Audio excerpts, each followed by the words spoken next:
வேலையும் பார்த்து தான் ஈஸ்வரி பாட்டியை பார்க்கணுன்ற எந்த வித அவசியமும் வந்து கிடையாது.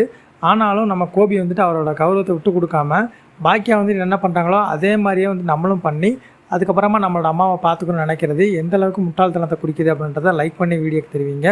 இனி வரக்கூடிய எபிசோடில் வந்துட்டு பார்த்தீங்க அப்படின்னா ஈஸ்வரி பாட்டிக்கு வந்துட்டு உடம்பு சரியானதுக்கப்புறமா நம்ம செடியில் வந்துட்டு என்ன சொல்லிடுறாங்க அப்படின்னா ஸ்ட்ரிக்டாக வந்துட்டு ஒரு விஷயம் வந்துட்டு சொல்லிடுறாங்க. உங்கள் கூட இருக்கிற மாதிரி இருந்துச்சு அப்படின்னா அவங்க வந்து நல்லா இருக்கிறாங்க அப்படின்றத வந்துட்டு நீங்கள் எங்கள்கிட்ட அப்டேட் பண்ணிக்கிட்டே இருக்கணும்.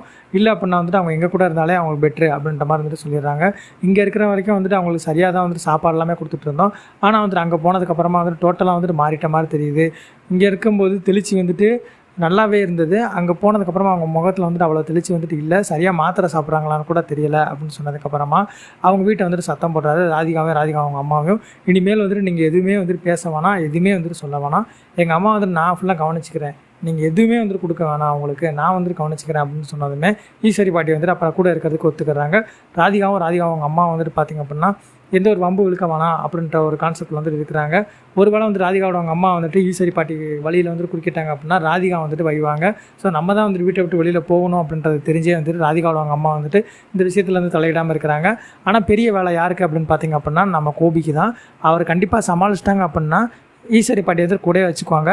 இல்லை அப்படின்னா கண்டிப்பாக பாக்கியா விட்டுக்கு அனுப்பிச்சுடுவாங்க. உங்கள்ட்ட கருத்துக்கள் எது வந்தாலும் மறக்காமல் கான்வாஸ் சொல்லி பண்ணிட்டு அடுத்த ஒரு ப்ரோமோ அண்ட்